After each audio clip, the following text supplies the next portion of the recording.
Good morning and welcome. My name is Emily Berg, and I'm the interpretive planner at Heritage Toronto, working on this online exhibition about Toronto's music history. And my name is Warren Wolanski. I'm the president and founder of a company called Plank, and we were focused a lot on working on. Good.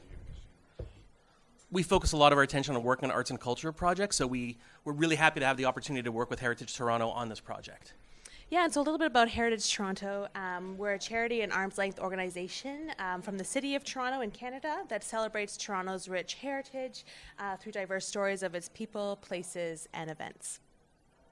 We're not a traditional museum in any way, nor are we a collecting agency, but we run various programs throughout the city, and we have one of the most robust historical plaque programs in North America. So a couple of years ago, actually I think it is about a couple of years ago, we were approached by Heritage Toronto to see if we were interested in collaborating on this project. We've worked with other museums, specifically on projects funded by the Virtual Museum of Canada. So given our background, we decided to work directly with Heritage Toronto on developing an application to get funding from the Virtual Museum of Canada, and we were really proud that they decided to fund this project. And we were proud to be involved from the beginning to help shape the actual scope of work, what the project was going to look like, and how it was going to be done. Yeah, so the Virtual Museum of Canada, it's a federally funded investment program that helps to build the digital capacity of museums and heritage organizations to create one of the largest digital sources of shared stories and experiences across Canada. So Sounds Like Toronto is a VMC, a Virtual Museum of Canada, virtual exhibition investment program funded by the Virtual Museum Investment Program. And it talks about Toronto's both known and unknown artists and music venues who were either born in Toronto or have had a significant moment in Toronto. And users and online visitors will have a chance to get a strong sense of Toronto's musical roots, as well as the foundation and the impact on the Canadian music scene. As an educational exhibition, we are working with educators to develop high school curriculum materials in English, social sciences, history, and music classes, and we'll be launching next year. So we're excited to share a little bit of a sneak peek with you today. So before we get into looking at the actual work and the way that Emily has worked really hard to craft the kind of narrative of this project, and I know I'm preaching to the choir here, but I just want to tell you a little story because I personally believe that technology and museums are a perfect match.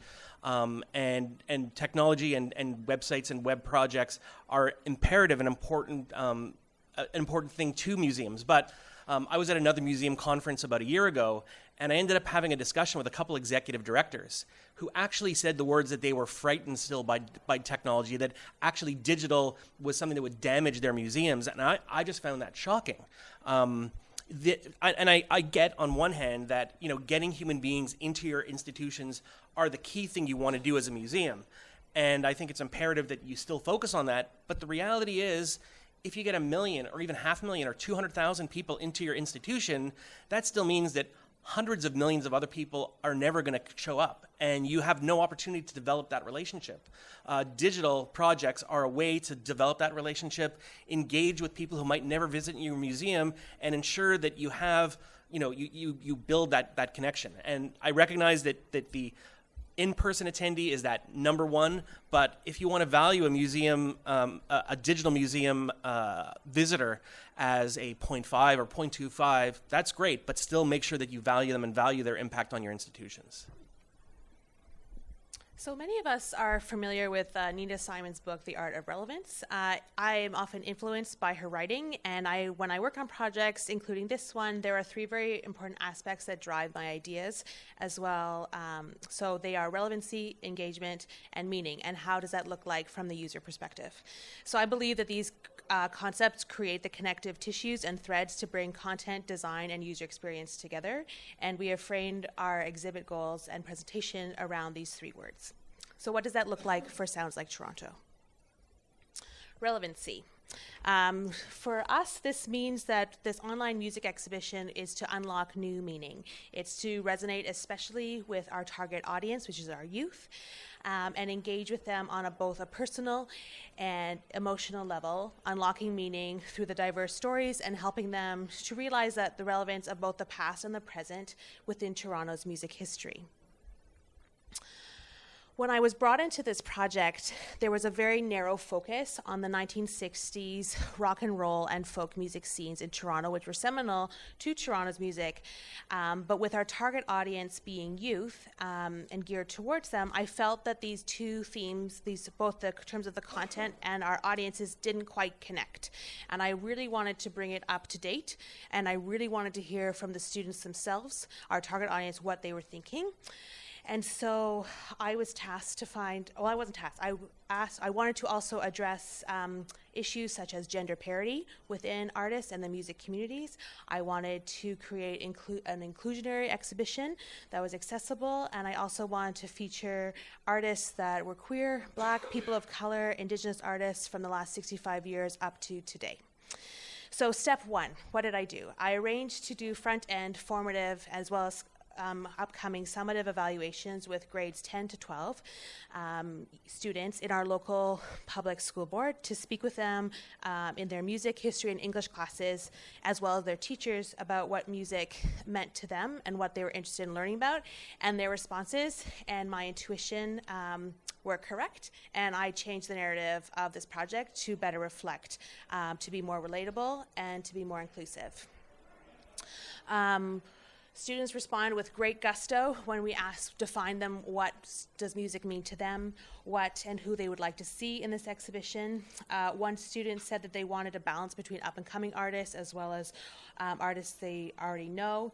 They also talked about how music was really meaningful to them and has been a lifeline for them in their own hardships growing up. And this one student sort of really summed up quite well. She said, having it be from diverse perspectives, not just in relation to race and ethnicity. Gender is a big thing for me. The music industry is dominated by men, and it is hard when you don't see yourself in that. With ethnicity, I'm Colombian Canadian. Jessie Reyes, a Toronto-based artist, is also Colombian Canadian, and I'm like, whoa, she's like me, and she's from Toronto. So this is Jessie Reyes backstage at the Ottawa Juno Awards in 2017. With respect to content, we also were asking students what they were interested in learning, and interactivity is a very large part of what the Virtual Museum of Canada expects in their exhibitions and in their projects that they're working on. And we asked students what they were interested in learning about in terms of like how different interactive elements, whether it was 3D objects through photogrammetry, 360-degree tours, video interviews, and the 3D objects, 360 tours, as well as interacting with images and video interviews resonated the most.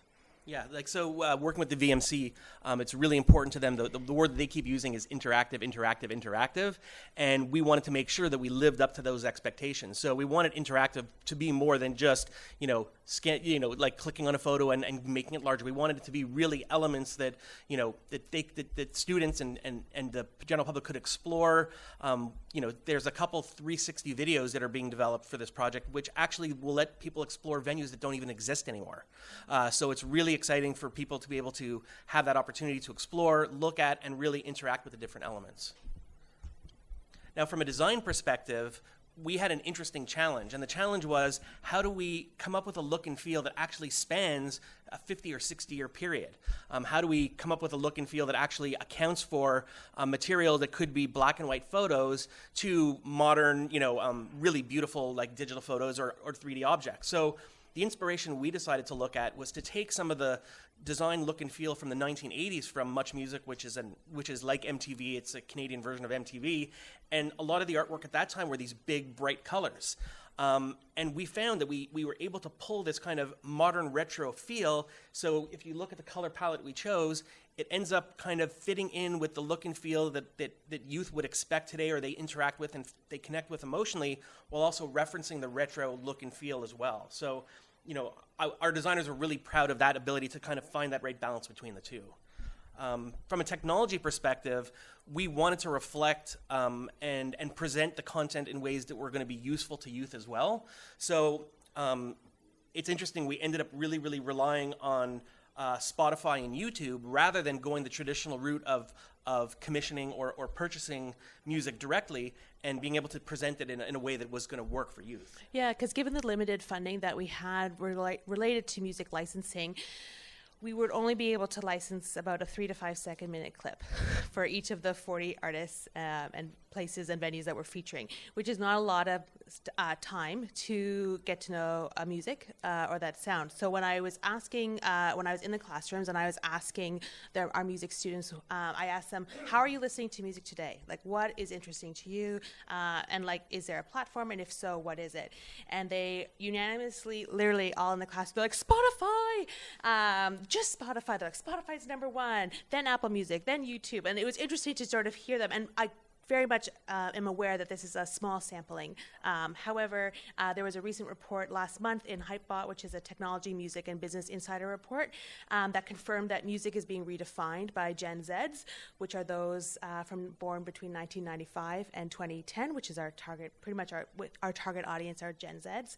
And they're saying that YouTube and Spotify serves as the two largest entertainment platforms for them, for that particular audience. So we wanted to be able for them to be able to click on musics throughout the exhibition, to hear songs, to be able to create playlists. If they don't have a free Spotify account, it will automatically play a 30-second clip of the song. So a 30-second clip, if you don't want an account on Spotify or anything like that, you still get to hear 30 seconds, which is much better than 3 to 5 seconds. Yeah, and also if you have a Spotify account, what's interesting too is listening to the music and interacting with it is going to affect the account and then expose new music to audiences in ways that they might not have if we were just presenting a 2 or 3 second clip. And I think it's just a more interactive and a richer way to experience and connect with the music. So with respect to engagement, I wanted users, and especially our youth users, to be both surprised and entertained. In our museum world, we have the edutainment, which is an interesting term. But I wanted youth to be both entertained and while learning something, because often when you are you desire to learn more, and you don't necessarily realize the engagement that you're going down those rabbit holes and that you're taking longer time on the website and experiencing something when you're actually engaged in it. So essentially, I also wanted youth to be, who might have been directed to this website as a class project because of the curriculum-based materials, I want them to stay there and learn and explore, and then also share that with their friends, with their family, and to also encourage intergenerational learning. So I briefly mentioned before that we decided to commission and use photogrammetry to share some 3D objects that were related and relevant to some of the stories we were talking about. In my audience research, students were interested in learning about clothing, different outfits that artists wore, instruments that they might not know about, and we wanted students to be able to interact with them and be part of the online exhibition. So I will show you an example in just a minute. Working with the digital company Think to Thing in Toronto, we created 12 digital renderings of various objects relating to these different stories. They ranged from former club signs to a swizzle stick from the 1960s, Juno Music Award, the original prototype of Much Music Speakers Corners box, as well as this 1983 Technics turntable, which is a real collector's item if you are a DJ, because they do not make it this way anymore, and it's gone all digital, whereas here you still have aspects of analog that you're able to play with. So let me get this going. I'll just quickly say here, we were working with the Bata Shoe Museum to create digital renderings of 3 pairs of shoes that different artists wore. So this pair here that we're going to be showing you is the jazz pianist Oscar Peterson, and this was his pair of last performance shoes before he passed away in 2007. So let's watch a little mini video. So here we have the shoe. Provided by Bata Shoe Museum, and soon we'll see the technician is going to be scanning the shoes using the EVA scanner, which is a company in Luxembourg. It's a handheld scanner that quickly pulsates with light strobes to capture the different features. This is a material capture to get a sense of the light and reflections. This is the texture map, which is a graphic design wrapped around the shoe. Here is the vertex normals to create the little lines coming out of it to create gauge and brightness. And finally, this is the wire frame to create and show what has been removed in terms of the polygon components and the shapes consisting of the different vector points, which combined together, you create the object. We've uploaded it through Sketchfab, and then we've downloaded it for our website, and here is a user interacting with it, getting a little bit closer, spinning it around, zooming in, to sort of get to know these pairs of shoes that you would not normally get to see. So to be able to have the users come up close and personal with it is really exciting. And let me just switch back.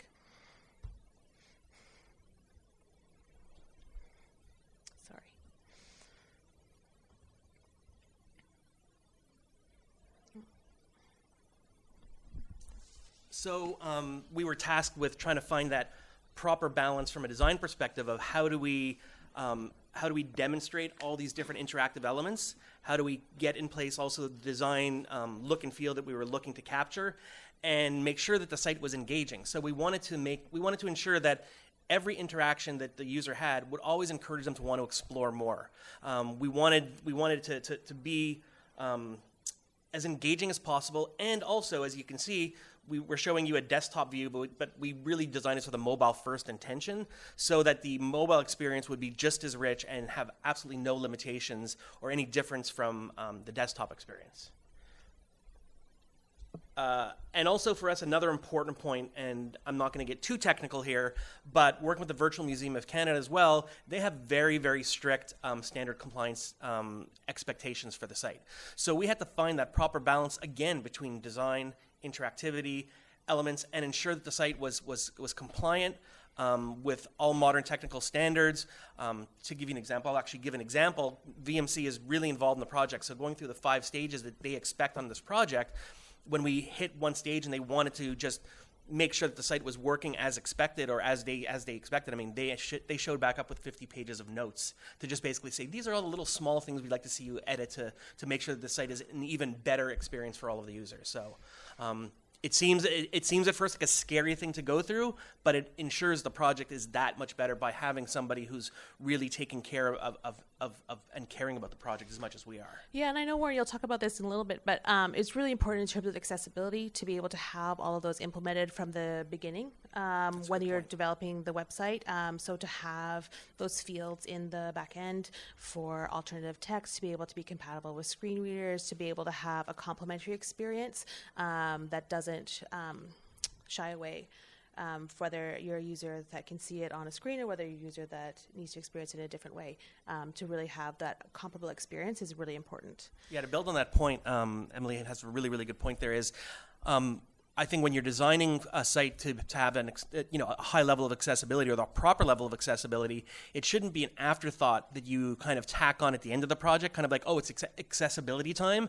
From a design perspective, even our team made sure that they took accessibility to heart in design. So, in the case here, where we are using full screen colors and elements, but we've also gone through and made sure that we met W3C, contrast expectations. So we from the design level alone took a lot of those into account. Yeah, sorry, I jumped ahead a little bit. That's okay. But and I'll just quickly, this is an example of one of the 360 tours. This is what was formerly known as the Masonic Temple and the Rock Pile. It's now the concert hall. It has been around it's our oldest venue, and that's part of the exhibition. And it's gone from being a ballroom dance to a jazz dance to Led Zeppelin in 1969 coming to play there, to rock music, punk music. Through my research, I also found out that it was also queer community dances and fundraisers were held there in the 80s and 90s. It's also the mecca for hip-hop music and the birth of hip-hop music in Toronto. It narrowly escaped demolition in 1997 because its address is 888, which is a very lucky number. And many developers were interested in demolishing it and creating apartments, and it now it used to hold MTV's offices, and it now holds events. It's an event space as well as a tech firm that works there, and they celebrate and hold dearly their music heritage. So it's really exciting. So users will be able to walk through. There are hotspots throughout. It's a new 360-degree experience for everyone to see. So lastly, meaning. We wanted users to be active agents in their discovering of the content and making sense of what they're learning. And we wanted all users, as we were saying earlier, to be able to explore sounds like Toronto and dig into our 4 storylines.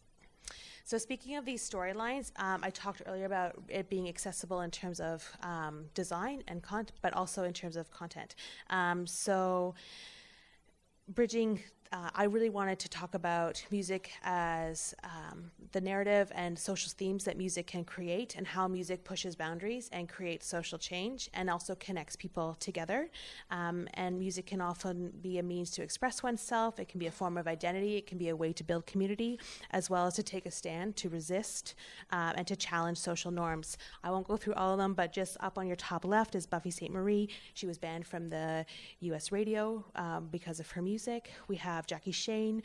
She is a transgender artist from the 1960s that played prominently along Yonge Street. Jesse Reyes is there, and then Jeremy Dutcher on the middle of the bottom. He's an two-spirited Indigenous artist who is a classically trained opera singer and who is singing in his Indigenous language, as well as Archie Lane, who broke one of the color barriers in Toronto. So from a design perspective, again, we were really looking to try to find a way to have a design language that was emotionally connective with youth, but also we wanted to make sure this was an intergenerational conversation, so that if youth saw themselves represented, we wanted their parents or grandparents to see themselves represented as well, because they're a part of the community around this site. Another key thing, and we were touching on a little bit before, is accessibility. Again, we wanted to make sure that this site had an aesthetic look and feel that would fit really well within the expectations, but also from an accessibility perspective, we wanted to ensure that all content was available and was available in any platform in any way that somebody used it, so that everybody, no matter their situation or no matter the technology that you're using, we're going to have a comparable experience with the site. So what were our takeaways? From my perspective as the interpretive planner, it's very important to have a solid interpretive plan, to know your target audience, to engage with your target audience, and to build those relationships. It's also important to build relationships with the people that the content that you're creating. So I have been working on developing relationships with various artists and asking them what their story that they're wanting to have told. It's important to learn from your audiences. It's important to create prototypes, to develop preliminary websites for user testing and feedback. Be aware of the latest technologies for virtual exhibitions that can improve interactives, but also to only use them when appropriate. I think we can get really excited sometimes and just use what we need to. And for myself as an emerging museum professional, to believe in myself and to know that the skills that I have match the vision of this project. And I'll come back to the Virtual Museum of Canada as a partner. So one of the things that we learned was how to find that right balance of working with multiple stakeholders. So it wasn't just one organization working, in a bubble. It was 3 different organizations with multiple expectations for the project working together. So we had to try to find that balance of always balancing the relationship. We are proud to have this project funded by the VMC. This project would not be possible without them. So a lot of the different ways and their expectations might at times seem a little bit tough or a little bit challenging. They actually have worked with us to make the project a better one. We've learned so much from myself personally about technology choices. You have a good point, Emily, which is, we could, as a technology company, want to always push forward with the most, cutting-edge technology, but that's not always the best approach. We found that, in this case, finding that right balance of what was the best technology to use that pushed boundaries but didn't cross them into a level where they almost became unusable or they were unhelpful. So, for us, the challenge was always trying to find and strike that right balance through all the different parts of the project and all the different elements that it ties into. Yeah, so in closing, we'll be testing the site again with students for our summative evaluation in February 2020, once all the stories have been uploaded and the site is pretty much ready to go. Given that Canada is a bilingual country and it is a federally funded project, our project then goes into translation to be translated into our official languages of French and English, and it will be launching later in summer 2020, and I can't wait for it to go live. So thank you very much for having us today. Merci. Here are our emails, and we're happy to answer any questions. We have a few minutes, as well as we'd be happy to stay afterwards and talk more about the project. Thank you. Thank you. Any Hi, Mitch. Yes. question? I'm curious how Sorry, does anyone need the mic? Or go for it. How specific was the brief that you gave? Like, was the brief that you provided planned or that began a collaboration kind of like this is the challenge we're looking to solve, or was it like we're looking for, a site or a developer to help us create A, B, C, D, and E? And is my question making sense? Yeah, I think Heritage Toronto, our director of programming, worked directly with Warren, and he can speak more about that. And then I'll just explain that person then left on maternity leave, which is why I was brought in. So I'll let you take that, Warren. Yeah, so it actually was a collaboration. So what we did is we shaped the vision of the project. Now, the narrative changed. So Emily had changed the narrative, but we know overall from a structural perspective, roughly how many stories we were going to be telling, roughly the materials, roughly the objects that we're going to have to manipulate. So we knew from a scope perspective of what the project was going to look like, even if the content itself changed over time. Yeah, Is that helpful? It was, and I'm glad you had that opportunity rather than, I feel like often, including my own museum, we're very prescriptive and brief. We don't give a lot of room for collaboration to really innovate with what the solution can be. So the 2 points on that, sorry to cut you off, the 2 points on that, which I think are really interesting, is that you're right. One, it's very rare that we get the opportunity to be involved in shaping the project. In other words, it's almost like there was no RFP in this project because we chose ourselves to invest into working with Heritage Toronto, not knowing if the project was going to get funded. So we decided to shape the vision together. And then the second thing is we have over the years doing hundreds of digital projects realized things just change. And with things changing, we have to be adaptable and we have to be ready to change along with them. So because we knew the overall scope, we didn't really feel like the scope of work was going to change. It's just a matter of where we chose to invest those hours. You're welcome. Any other thoughts or questions? We have 3 minutes. I guess everybody wants to go home. And have lunch. That's right, lunch. Okay, thank you very much. Yeah, we'll be here if you have Appreciate any more. Thank you.